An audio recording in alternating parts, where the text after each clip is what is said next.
teman-teman, sahabat TVRI, kembali lagi di podcast Duduk Bersembang. Di sini Zura bakal nemenin kalian untuk 1 jam ke depan bersama Bapak narasumber yang spesial banget kali ini, yaitu Pak Denny. Kabar Bapak, Pak sehat? Alhamdulillah sehat Zura sendiri sehat. Alhamdulillah sehat. Di podcast ini kita nggak cuma ngobrol biasa aja, tetapi kita juga bakal ngobrolin tentang cerita pengalaman menarik dari narasumber kita, yaitu Pak Denny. Nah, jadi di sini kita bakal ngobrolin tentang seputar melek literasi di era serbuan gawai. Nah, menurut Pak Denny literasi itu seperti apa sih, Pak? Literasi ya. Kalau sebelum saya menjawab nih, kita kan santai podcast bersembang, kita bersembang. Duduk bersembang ya kan. Kalau menurut Zura sendiri apa itu literasi? Kalau menurut Zura, literasi itu nggak cuma tentang membaca atau menulis, tapi juga literasi itu berpengaruh dalam kita memahami, terus memecahkan masalah, terus kita juga berpikir kritis. Nah, jadi sebenarnya menurut Zura ya, literasi itu nggak cuman tentang membaca atau menulis, tapi artiannya itu sangat luas banget. Betul.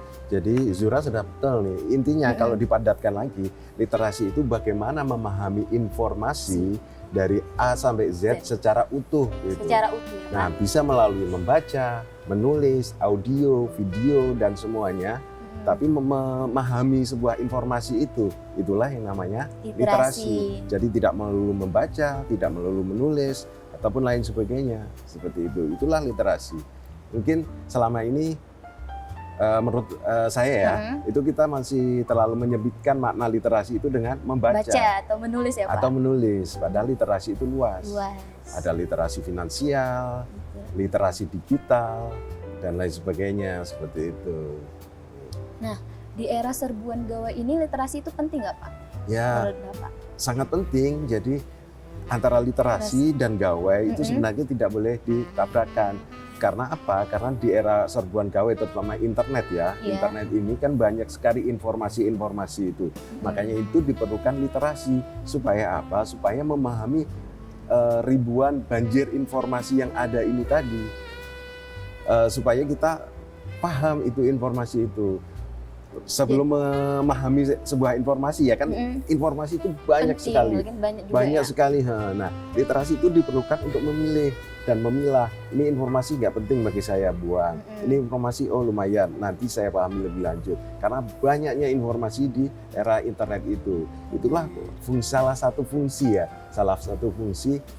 literasi itu sendiri, seperti itu. Nah, Zura juga sempat baca nih Pak, katanya di Indonesia itu merupakan negara 62 terendah dari 70 negara akan rendahnya literasi. Itu menurut Bapak gimana? Literasi atau minat baca mungkin minat baca. Kalau menurut Zura, terutama generasinya Gen Zura Z, Gen Z. Zura malas baca nggak sih? Kalau Zura nggak termasuk malas baca sih Pak.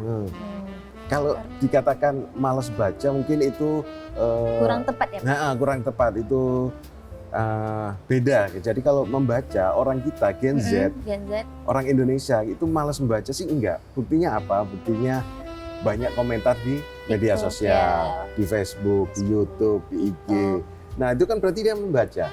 Tapi sayangnya yang dibaca biasanya judulnya aja. Nah, kadang-kadang orang yang membuat tulisan ini juga judulnya dibuat clickbait, ya bahaya ini langsung komentar, isinya beda. Nah itu kalau minat bacanya mungkin ada, cuma memahami informasinya, membaca secara utuh, secara full itu masih kurang. Kalau menurut saya sih seperti itu gitu. Nah menanggapi yang tadi kita tingkat 65 dari 70 ya, 62 dari 70 itu harusnya sih merupakan tantangan bagi kita, bagi saya sendiri sebagai seorang pengajar, sebagai seorang penulis, bagi TVRI sendiri, bagaimana meningkatkan itu. Nah, salah satunya adalah dengan GLN tadi. GLN tadi adalah upaya pemerintah, dalam hal ini Kantor Bahasa Pusat, bagaimana memproduksi bahan bacaan bermutu bagi anak-anak. Jadi dimulai dari anak-anak dulu nih, diusahakan meningkat minat bacanya bagaimana bisa meningkat dengan bahan bacaan yang bermutu. Jadi bahan bacaannya bagus, gambarnya bagus, tulisannya bagus, disebarkan ke masyarakat secara luas, secara gratis itu. Nah, salah satu itunya melalui itu. Melalui gitu. GLN ya Pak? Melalui GLN itu meningkatkan literasi itu. Itu tadi. kegiatannya tuh gimana tuh Pak? Kegiatannya itu setiap tahun, setiap tahun di Jakarta. Jadi kita ada sayembara semacam itu menulis bahan bacaan bagi anak. Nah, dipilih beberapa penulis yang terpilih, terus kemudian dipanggil ke Jakarta, diadakan pelatihan lagi untuk memperbaiki bukunya itu. Nah, kalau sudah selesai nanti akan terbitkan dalam bentuk fisik maupun non fisik digital. Jadi agar bisa menjangkau seluruh Indonesia seperti itu. Nah, waktu itu Bapak kan mengikuti juga. Itu judul buku Bapak itu apa? Judul bukunya seru nih kalau ngomong judul buku. Sebelum ngomong menarik nih. Sebelum ngomong judul bukunya, ceritanya dulu di balik judul buku kenapa itu Bapak ya. Ngambil judul buku ini? Ngambil judul buku itu karena judul bukunya simpel sekali karena ini untuk anak-anak ya. Jadi saya ini kan asli dari Jawa Timur, Bojonegoro. Saya pindah di sini jadi warga Tanjung Pinang. Berktp Tanjung Pinang Kepulauan Riau itu setelah menikah kurang lebih 11 tahun yang lalu. Nah, ketika saya menginjakkan di sini itu herannya dalam kata positif ya. Wih, kok keren sekali Tanjung Pinang ini. Kerennya saya, mungkin karena saya pengajar ya, melihat budaya di Indonesia, di Tanjung Pinang ini bercampur tapi tetap harmonis. Ada Tionghoa, ada Islam, Melayu, ada Jawa, ada Batak, ada Medan, semuanya ya hidup berdampingan. Salah satunya ketika saya diajak istri saya main-mainlah ke Jalan Merdeka di situ. Ada pasar Imlek. Wah, seru sekali pasar Imlek ini. Nah, setelah itu ada GLN. Sayembara. Wah, kayaknya ini nih cocok nih pasar Imlek. Judulnya itu, cukup itu tapi menggambarkan bagaimana seorang Muslim, seorang Melayu berteman dengan seorang Cina, seorang Tionghoa di pasar Imlek itu sendiri. Itu pasar Imlek itu cuma gambaran simbol aja dari Tanjung Pinang yang luar biasa itu.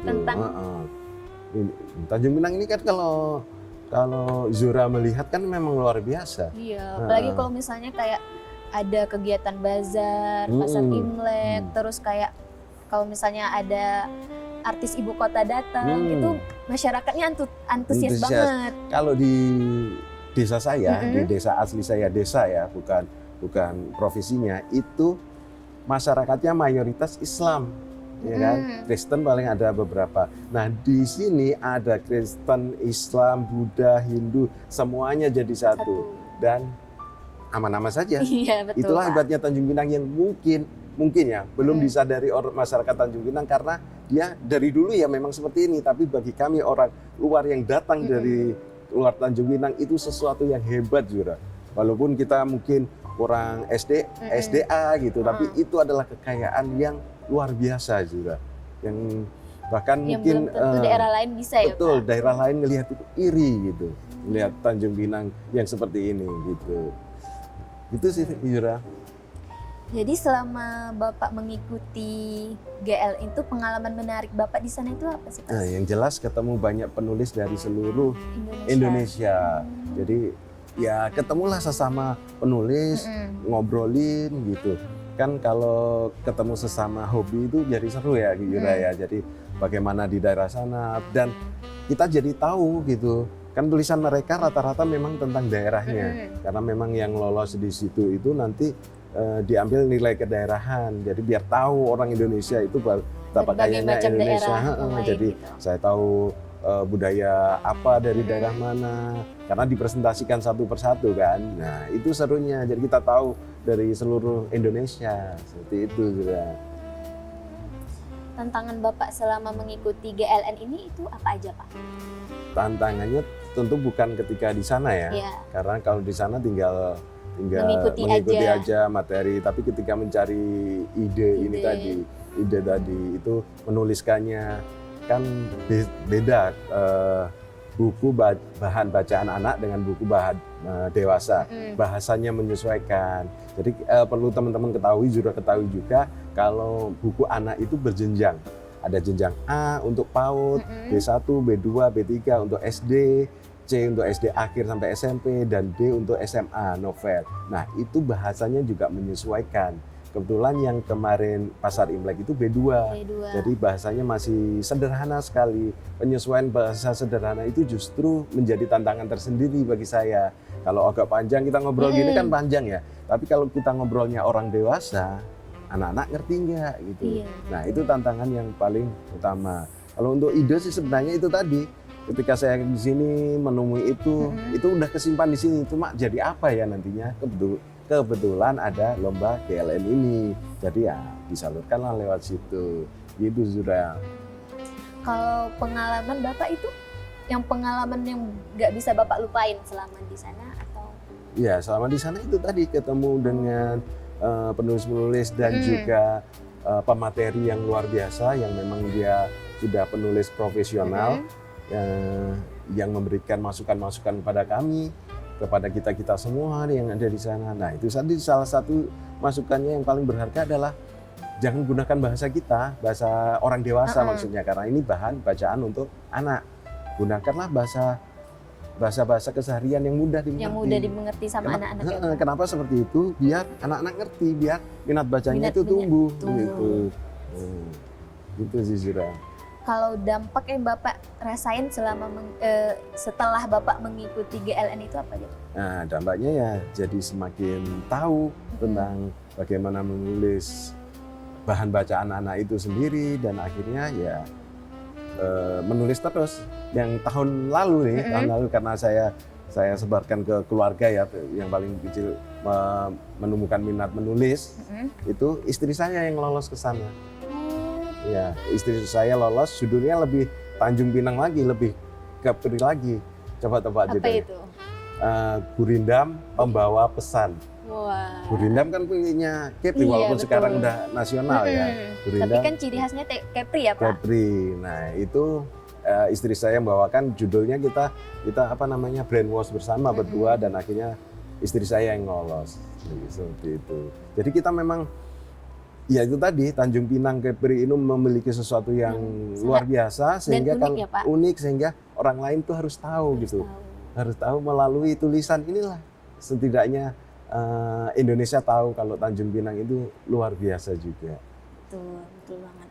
Menurut Bapak GLN itu penting nggak bagi generasi muda? Nah penting sekali. Jadi sekalian dikasih informasi mungkin ke pemirsa nanti ya, GLN itu diadakan insya Allah hampir setiap tahun.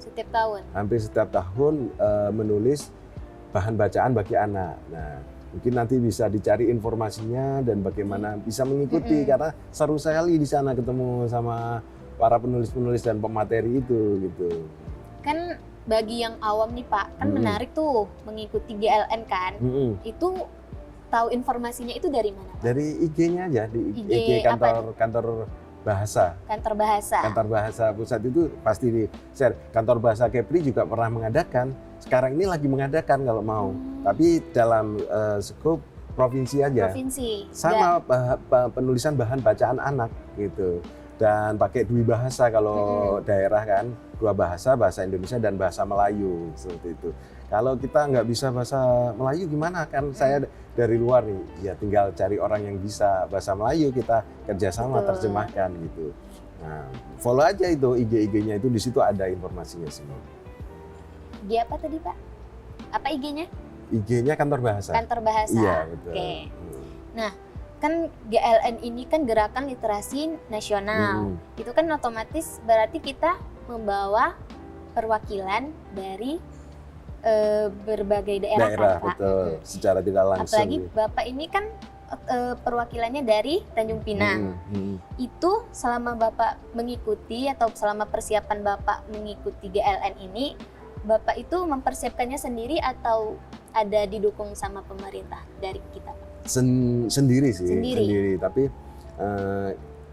tidak mengharapkan secara langsung juga, cuma visi saya secara pribadi, misi saya secara pribadi adalah bagaimana mengembangkan itu tadi budaya-budaya yang ada di Tanjung Pinang, khususnya Kepulauan Riau pada umumnya, agar semua orang tahu. Nah, saya pengennya itu mungkin lewat ini juga pemerintah daerah tahu loh ada tulisan tentang Tanjung Pinang, tentang Kepri yang sudah nasional gitu. Cukup itu saja gitu. Dan itu harus diketahui oleh daerah lainnya, Pak. Iya, tentang Kepri. Tentang Kepri itu. Pemerintah daerahnya juga harus tahu, udah ada loh yang nasional, Pasar Imlek. Mungkin di daerah lain juga ada ya Pasar Imlek, tapi kalau yang semegah ini di daerah saya belum ada sih gitu. Nah, itu sekarang udah sampai nasional tuh. Nah, seperti itu.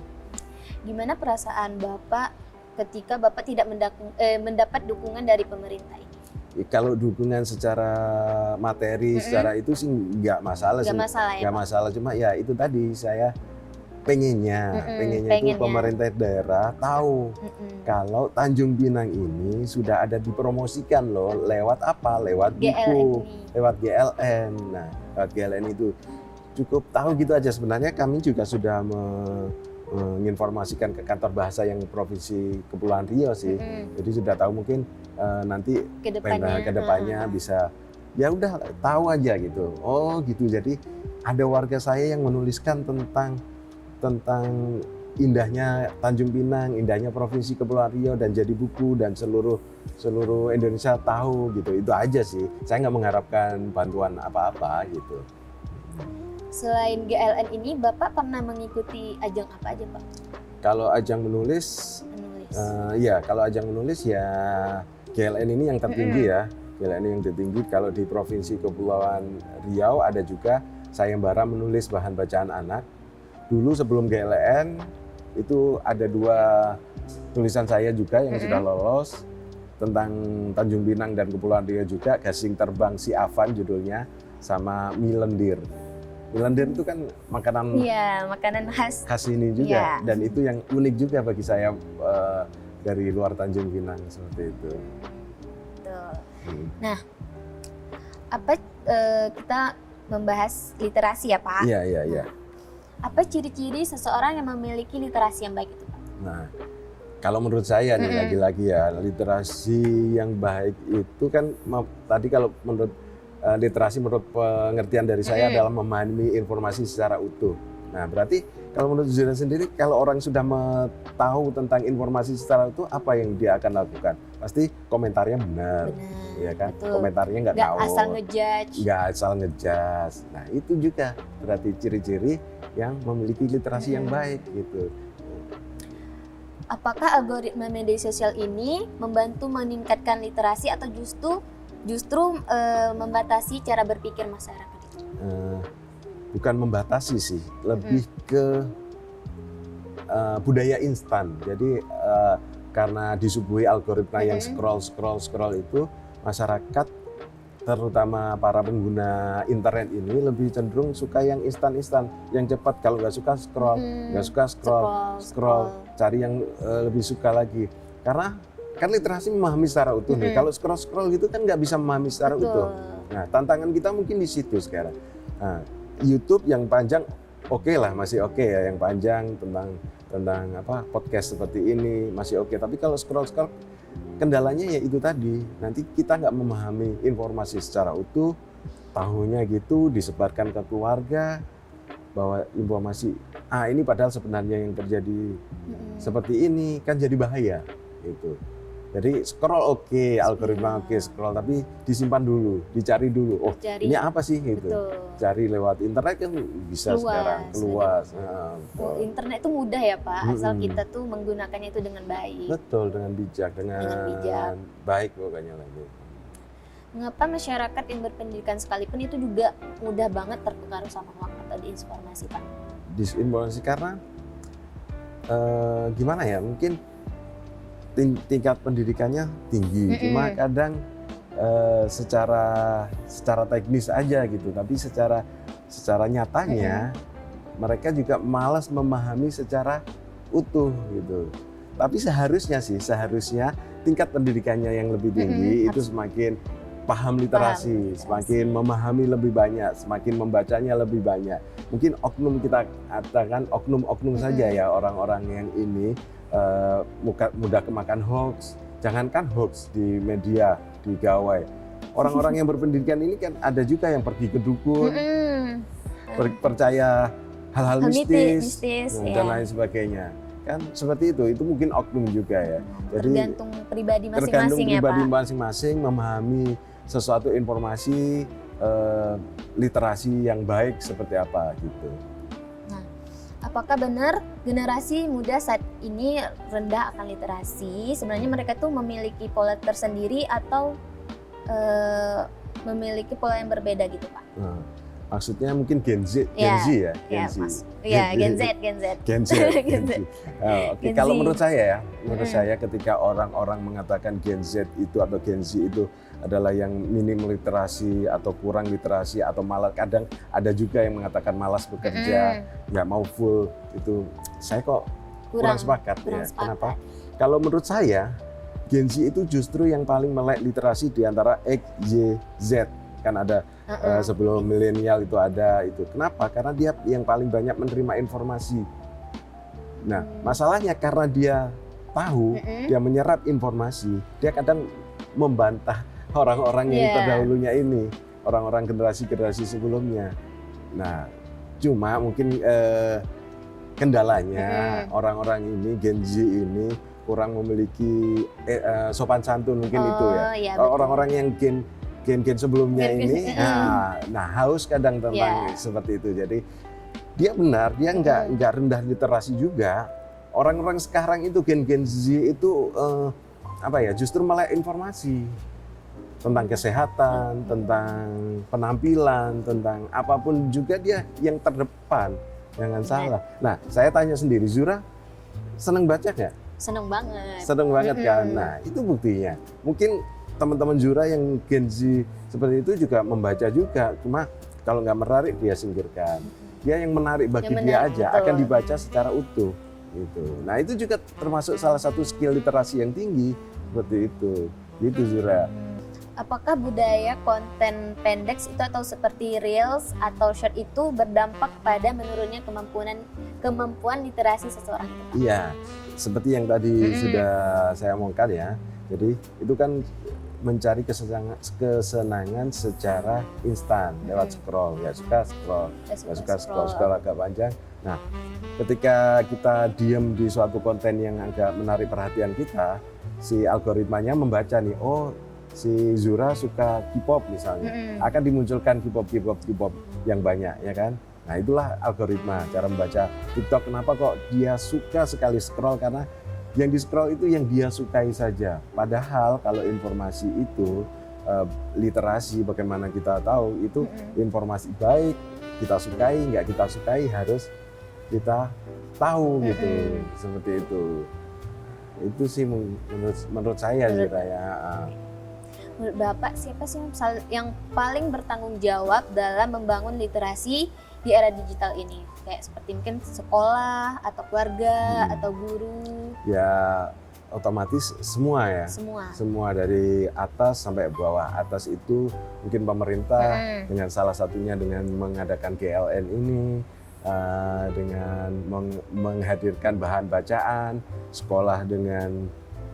Kalau sekolah jelas ya, sekolah tujuannya memang untuk meningkatkan literasi keluarga, diajari bagaimana membaca dari kecil gitu. Saya punya anak Zura, anak saya baru umur 4 bulan. Dari lahir sudah saya belikan buku anak-anak, saya bacakan, walaupun belum ngerti belum ngerti, tapi ya justru dari situ kita harus membangun atau mengajari ya Pak, biar nanti terbiasa. Cita-cita saya sih, anak saya ini nggak pegang gadget ya nantinya. Tapi kalau saya rasa sih susah, nggak mungkin juga. Tapi bagaimana saya hadir, orang tuanya hadir, mendampingi ketika dia pegang gadget. Gadget ini kan bahayanya ketika lost control. Betul. Apa yang dibuka kita nggak tahu. Nah itu sih. Di tengah perkembangan AI ini dan banjir informasi, jenis literasi apa yang paling mendesak yang diajarkan saat ini Pak? Paling mendesak tentu kita akan... Bukan mendesak sih, lebih baik mungkin ya, lebih baik diajar, lebih baik untuk masyarakat ya. Tentu saja yang paling baik itu tetap buku ya, buku secara fisik ya. Tapi kan sekarang buku itu ada secara elektronik dan lain sebagainya, itu juga bisa. Bagaimana kita meningkatkan minat baca di buku itu supaya kita paham utuh apa sih buku itu apa sih informasinya itu gitu. Nah, saya mengutip kata-kata dari Raditya Dika ya. Buku itu kalau kita membaca buku terutama yang non fiksi ya, itu adalah bagaimana kita memahami pikiran seseorang yang bertahun-tahun dicari hanya dalam beberapa hari, mungkin beberapa minggu. Orang itu nulis buku kan bertahun-tahun, terutama yang non fiksi ya. Kalau fiksi sih mudah, bertahun-tahun melalui penelitian. Nah, kita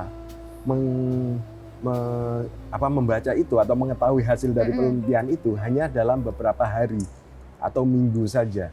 Kan luar biasa ini efek membaca ini. Makanya itu yang perlu didahulukan adalah buku secara fisik maupun elektronik, seperti itu. Bagaimana cara membangun budaya berpikir kritis di tengah informasi yang sangat cepat ini, Pak? Membangun budaya literasi yang berpikir kritis gitu. Berpikir kritis, nah itu tadi Gen Z ini, kembali ke Gen Z ya, itu sebenarnya dia sudah terbangun nih bagaimana dia cara berpikir kritis. Nah, bagaimana cara membangunnya ketika ada anak yang katanya membantah itu, katanya membantah kalau kita perintah, kalau kita ngomong sesuatu, kita sebagai generasi sebelumnya ya, milenial saya bilang gitu, ya jangan katakan itu melawan, bandel gitu. Nah, itulah tumbuhnya budaya berpikir kritis. Karena kita misalnya saya melarang Zura, saya misalnya dosen melarang Zura, kamu nggak boleh gini, nggak boleh gini. Pasti kamu tanya dong, kenapa? Alasannya apa? Larangan apa? Nah, berpikir kritis itu akan muncul ketika saya tanggapannya ketika pertanyaan Zura kayak gitu memberikan alasan yang logis. Nah, kedepannya Zura akan muncul nih berpikir kritis. Tapi kalau tanggapan dari saya, udah ikuti saja. Kedepannya Zura akan bertanya-tanya. Males gitu. Ya udahlah, ada aturan ikuti aja, nggak usah nggak jadi berpikir kritis. Ya udahlah ikuti saja itu. Jadi mungkin itu sih dari saya. Jadi bagaimana orang-orang itu menanggapi berpikir kritis itu seperti apa tanggapannya gitu. Apakah literasi hari ini itu cukup hanya untuk membaca buku aja atau harus diperluas lagi ke literasi digital atau literasi data gitu, Pak? Iya, literasi ada banyak. Kalau membaca aja itu hanya salah satunya. Literasi itu bisa melalui membaca, menulis, mendengarkan, melihat dan lain sebagainya. Bahkan buku yang ini, Pasar Imlek ini sebelum dicetak fisiknya itu sudah dicetak dalam bentuk digital dan dalam bentuk audiobook lewat mendengarkan. Jadi bisa mungkin nanti teman-teman cari bukunya di internet, itu sudah ada audiobook. Jadi yang malas baca sebenarnya tidak, ya saran dari saya jangan malas baca ya. Cuma ada cara lain nih, jalan pintas, shortcut untuk mengetahui informasi, yaitu dengan audiobook. Buku audio gitu, itu bisa lewat situ juga, jadi nggak harus melulu membaca gitu. Nah, bagaimana peran konten kreator dalam meningkatkan atau justru menurunkan kualitas literasi masyarakat? Kan Bapak juga termasuk konten kreator ya, Pak? Termasuk konten kreator. Kalau saya sih bikin ini, ngomong saya dulu ya. Jadi saya itu buat konten itu tentang OSN, Olimpiade Sains Nasional, tentang IPS itu keahlian saya. Jadi di situ, jadi tentu saja kalau saya literasinya tinggi ya, dia pengen belajar, lihat di YouTube saya. Namanya YouTube Guru Denny. Sekalian promosi ya, Pak? Boleh. Tapi kalau kita lihat konten kreator yang lain, nggak semua ya, itu kan yang penting view-nya tinggi. Bagaimana ngejar view yang tinggi. View yang tinggi itu biasanya, walaupun ada juga yang nggak mengabaikan ini sih, mengabaikan moral, mengabaikan literasi, yang penting view-nya tinggi saja. Seperti prank yang nggak jelas itu, prank yang nggak jelas ya, ada juga yang prank akhirnya bagus dan lain sebagainya. Nah, kalau kita sebagai penikmat, tentu saja cara menanggulanginya adalah dengan memilih dan memilah mana tontonan yang baik, mana yang tidak. Nah, kalau pemerintah mungkin dengan membatasi, memberi aturan. Kalau kita sebagai konten kreator, ya bagaimana kita memberi konten itu yang baik gitu. Yang bermanfaat juga ya, yang bermanfaat juga, walaupun menghibur, setidaknya tidak ada istilahnya yang kurang baik lah, yang nantinya ditiru generasi muda yang lainnya. Atau kalau memang misalnya contoh bikin video yang itu sinetron, akibat ini dapatnya ini. Nah itu ditulis ini hanyalah fiktif gitu. Jadi nanti akibatnya ini boleh-boleh saja seperti itu, Zura. Lebih seperti itu. Nah, jika hanya boleh memberikan satu kebiasaan sederhana untuk meningkatkan literasi, apa yang paling efektif dilakukan di hari ini? Di hari ini ya mungkin membiasakan membaca ya, satu hari satu lembar mungkin cukup. Waktu luang kita kan banyak tuh. Biasanya buat apa? Buat scroll HP. Ya apa-apa sih di sela-sela scroll TikTok yang berdiri itu scroll. Coba selingi waktu dengan nonton podcast yang bermanfaat. Kalau memang belum bisa membaca ya, nonton podcast. Apa podcast hari ini yang kira-kira meningkatkan pengetahuan saya gitu. Nonton apa gitu.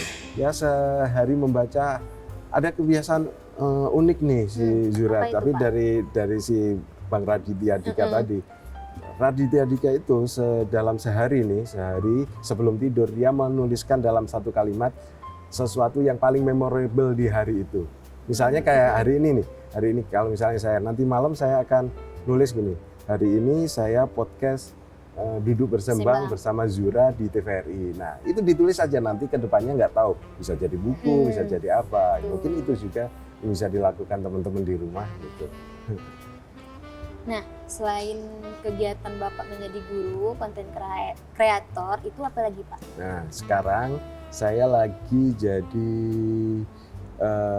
SW, scriptwriter untuk video. Apa itu Pak? Video pendek. Jadi penulis skrip untuk video pendek di salah satu yang nanti juga akan menjadi tamu di sini juga. Jadi di Tanjung Pinang ini ada sebuah agensi yang memproduksi video pendek ternyata ya kan. Nah, saya menjadi salah satu penulisnya di situ, penulis skripnya. Nah, nanti dimainkan, divideokan, diambil ya seperti yang saya bilang tadi, biasanya pesan moralnya di situ dalam video itu adalah ketika berbuat ini akibatnya ini. Nah, jadi ada memang seperti itu gitu. Nah, Bapak juga punya channel YouTube ya, Pak? Iya. Boleh Bapak cerita nggak sih kenapa Bapak kepikiran untuk membuat channel YouTube? Nah, itu sudah agak lama sih channel YouTube itu. Kenapa? Karena ya saya punya hobi ngomong di depan kamera sebenarnya. Makanya saya menawarkan jadi tamu di podcast ini. Nah, makanya itu saya pengen bikin YouTube juga. Kira-kira apa ya yang menarik gitu. Mulai mencoba komedi gitu. Tapi kalau komedi harus ada kawannya kan, nggak bisa. Apalagi ya? Oh iya, jadi guru. Gitu. Udah. Jadi guru, maksudnya guru itu kan ke konten. Ke gitu. konten. Ya betul. Jadi saya ngajar. Akhirnya ngajar saja. Ngajar apa ya?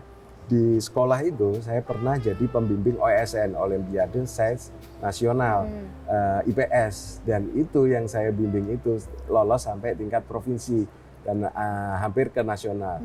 Kayaknya ini cocok nih, saya ngajarin, kalau bisa ngajari satu sekolah, kenapa saya nggak ngajari seluruh Indonesia gitu. Akhirnya saya bikin kepikiran untuk ya udah saya fokus aja ke OSN itu gitu.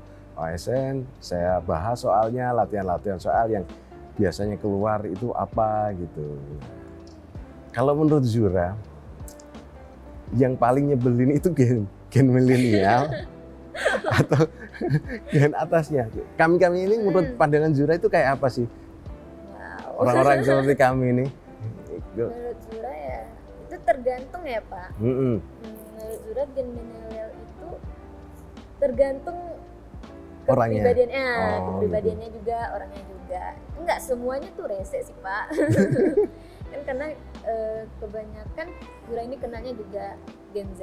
Kalau milenial itu kan paling temennya kakak-kakak Zura gitu. Ya, otomatis nggak terlalu rese sih menurut Zura.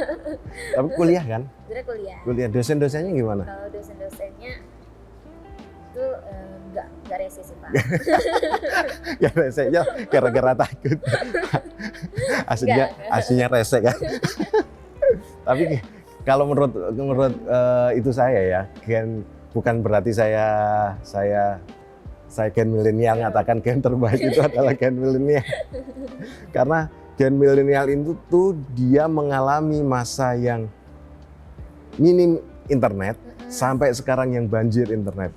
Mungkin Zura nggak mengalami pergi ke warnet yang demi untuk cari apa itu arti ini, nggak ngalami kan? Nggak ngalami. Kami ngalami sampai dari itu sampai sekarang pegang gadget yang seperti itu, kita ngalami sampai sekarang.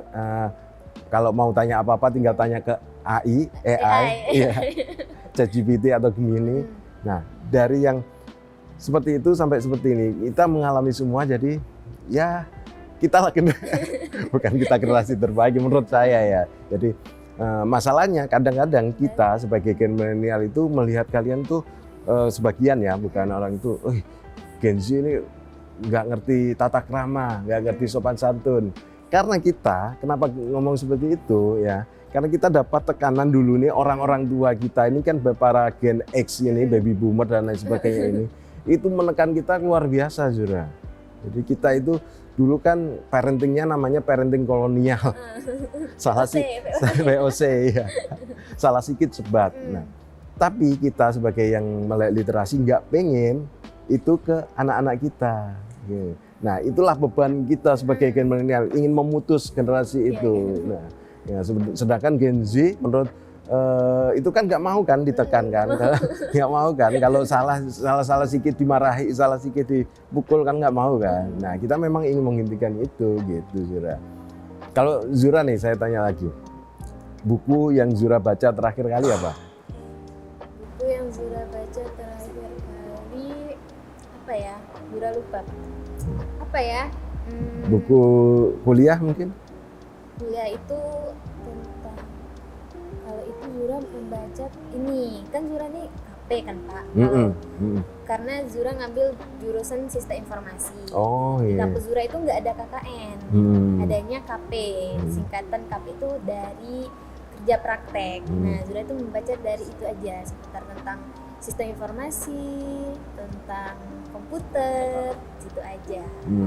Coba dari yang Zura baca itu, apa hal yang paling menarik yang mungkin bisa dibagi ke kita? Dan menurut Zura yang paling menarik itu tergantung dari yang kita butuhin. Kan Zura butuhnya tentang kerja praktek ini lebih ke nggak ada sih. Karena Zura kebanyakan itu kan ngoding, baca bukunya cuman hanya kayak menambah perlengkapan gitu. Maksudnya apa, tujuannya apa gitu. Kan kebanyakan kan ngoding Pak, seperti itu praktek. Nah, gitu. Coding itu apa sih? Coding itu ibarat kita membuat website, itu kan ada kode-kodenya. Nah, kode-kodenya itu. Itu yang kita pelajari. Itu berarti bahasanya komputer ya? Itu juga literasi. Iya. Kalau literasi ke kita itu berupa tulisan, kalau literasinya ke komputer berupa coding. Coding itu literasi. Oh, komputernya memahaminya ini, kayak gitu. Ya, lumayan sulit sih. Itu kalau misalnya Bapak kan ngajar nih, itu yang bikin Bapak kayak seneng mengajar gitu apa sih? Itu kalau cerita ngajar ini seru juga. Awalnya kami terpaksa ya mungkin ya, salah jurusan lah. Kalau Zura pasti teman-temannya ada yang kayaknya nggak di sini salah apalagi jurusan. Apalagi udah kalau semester akhir itu kayaknya salah jurusan, susah betul, banget ya, gitu kan. Kayaknya gitu, karena nggak tahu kenapa, mungkin takdir dari Allah ya. Bapak saya guru, ibu saya guru, mbah saya guru. Nah, saya ternyata kuliahnya kan PTN kan, negeri kan. Keterima juga jurusan guru, pendidikan. Akhirnya diikutilah, maksudnya diselesaikan, ngajar pertama awalnya beban juga, apa sih enaknya ngajar. Tapi lama-kelamaan yang pertama menjadi kenikmatan menjadi guru adalah ketika kita bisa akrab dengan murid. Murid bisa tahu, karena kita ya, bukan kita ngasih tahu, mereka itu informasinya lebih dari kita, tapi kita bisa mengarahkan, oh gitu ya Pak, oh gitu. Nah, ketika kita mendengar kata oh gitu ya Pak, itu dari saya sendiri itu dopamin yang luar biasa, senang sekali gitu. Itu yang jadi penyemangat ya Pak? Yang jadi penyemangat. Saya pernah ngajar itu mulai dari SD, SMP, dan SMA. Semua itu saya anggap teman semua. Bahkan dulu kan sebelum saya di Tanjung Pinang, saya ngajar di Batam. Bahkan murid-murid saya nggak pernah mengatakan mantan murid ya. Murid-murid saya yang sekarang sudah menikah, sudah punya anak, itu masih berhubungan dengan saya, masih kontak, ya minimal DM Instagram lah gitu. Nah, seperti itu sesuatu kenikmatan tersendiri Zura ketika kita ngajar, nggak dilupakan. Itu wah, jadi guru paling seneng kalau kayak gitu. Mas, sebelum Bapak mau jadi guru tuh Bapak mau jadi apa? Mau jadi konten kreator. Oh. Mau jadi konten kreator. Dulu kan belum konten kreator ya namanya, dulu pengen jadi artis. Pengen jadi artis. Jadi di kuliah saya dulu ikut komunitas UKM, unit kegiatan mahasiswa, yang di situ ada kesenian tradisional lah dari Jawa Timur sana, tampil gitu. Nah, saya banci tampil ya. Kalau tampil di panggung, di kamera itu seneng sekali. Seneng sekali sampai pernah saya lolos juga nih dulu ya masa kuliah nih, audisi pelawak TPI. Mungkin Zura nggak tahu. Tahu Sule? Tahu. Sule itu jebolan ajang itu. Itu audisi pelawak TPI yang pertama. Nah, kami ikut yang keempat. Lolos sampai Jakarta, cuma kita kalah SMS, akhirnya pulang lagi. Nah, dari situ saya sudah kayaknya bisa nih jadi artis nih gitu. Bisa, tapi ternyata ya Allah menakdirkan lain, saya jadi guru tapi tetap jadi konten kreator itu tadi. Nah, kenapa? Mungkin jawabannya yang awal tadi, kenapa jadi konten kreator? Karena awalnya dulu saya pengen jadi artis mungkin ya. Jadi karena nggak jadi artis, jadi ke konten kreator. Konten kreator. Nah, walaupun saya nggak jadi artis gitu, kemampuan saya ngomong, kemampuan saya menghibur itu terpakai di mengajar. Iya, jadinya ya walaupun nggak tahu ya mereka ketawanya ngejek, garing atau apa, ketika saya ngajar itu kelas jadi seru gitu, ketawa-ketawa gitu. Kan dari tadi kita membahas literasi juga ya Pak. Boleh nggak Bapak kasih satu pesan tentang literasi untuk generasi muda itu Pak? Generasi muda pesannya cuma satu sih, kalau ada informasi cari dulu penuhnya full informasinya itu seperti apa. Jangan mudah tergoda untuk komen, jangan tergoda untuk share, untuk apa. Pahami dulu informasinya sebelum berdebat gitu. Intinya itu, literasi itu memahami informasi, memilah dan memilih ini informasi bagus enggak untuk saya gitu. Kita pahami dulu gitu. Gitu intinya Zura. Zura asli Tanjung Pinang ya? Kalau Zura aslinya Melayu, Bintan. Oh, Kepri berarti. Sukunya Melayu juga? Melayu. Bapak sukunya apa? Suku Jawa dong. Kelihatan kan dari cara saya 11 tahun di Kepri, 11 tahun lebih lah ya. Tapi modoknya itu ciri khas ya. Walaupun di sini saya menjunjung juga kan ke istilah kata peribahasa di mana bumi dipijak, di situ langit dijunjung. Nah, saya tidak melupakan identitas saya sebagai orang Jawa karena itu nggak bisa hilang juga. Cuma saya juga seru nih mempelajari budaya Melayu nih. Apalagi yang bisa kita angkat nih dari sini. Kita pelajari. Saya suka mempelajari hal seperti itu, Zura gitu. Kalau Zura sendiri apa ya? Budaya Melayu, budaya di Tanjung Pinang atau Bintan atau Kepri yang Zura suka gitu. Suka. Budaya Melayu ya. Itu kalau Zura sih lebih suka ke penyengat.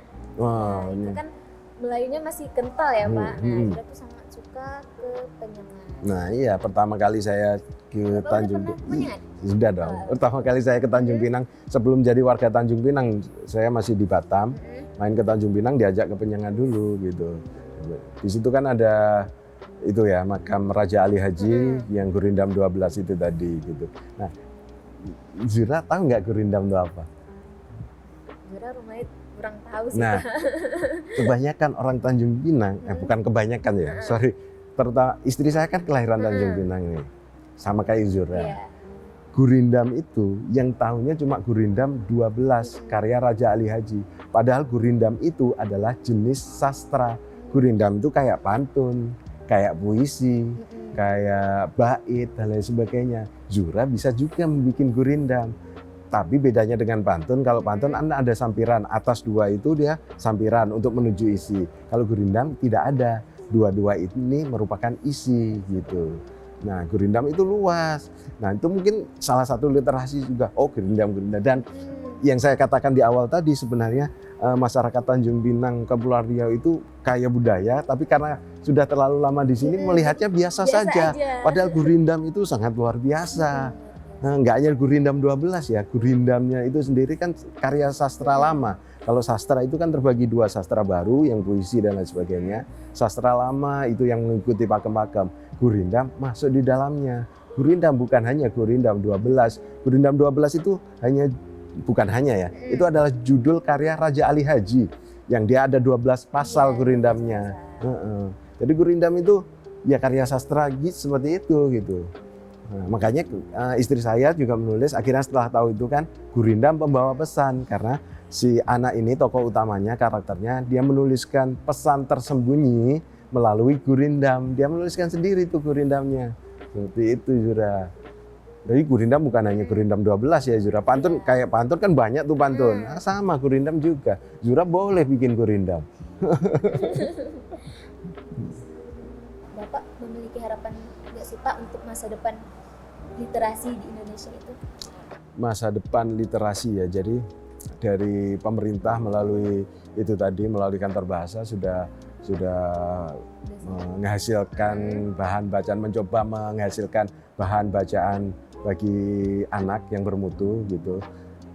Perpustakaan Nasional juga sepertinya kemarin saya main di masjid di daerah Puncak sana, itu ada satu rak tentang buku ya, jadi buku-buku anak itu. Nah, pemerintah sudah menyediakan nih bahan bacaan yang bermutu bagi anak-anak. Nah, tugas kita sebagai orang tua mungkin, sebagai generasi Z, bagaimana menumbuhkan minat baca itu terhadap anak. Tidak hanya scroll HP, tidak hanya melihat HP. HP tentu saja nggak bisa dilepas nol, HP itu nggak bisa. Tapi bagaimana ada hiburan lain gitu selain HP, yaitu membaca itu sendiri. Terus kalaupun membaca lewat HP, lewat gadget, bagaimana membaca itu secara full. Jangan hanya judulnya dan jangan hanya terhasut dengan kata-kata, jangan mudah cepat terhasut gitu aja lah dengan yang ada di media sosial. Sebelum tahu apa isinya dalamnya itu, ketahui dulu baru komentar gitu. Itu sih mungkin misalnya. Teman-teman sahabat TVRI, dari perbincangan kita hari ini, kita belajar bahwa literasi itu nggak cuma tentang membaca buku atau menulis, tetapi juga bagaimana kita memahami dunia dengan lebih bijak. Nah, semoga obrolan kita hari ini bisa menjadi langkah kecil kita untuk perubahan besar ke depannya. Saya Zura, pamit undur diri, sampai jumpa di podcast Duduk Bersembang selanjutnya.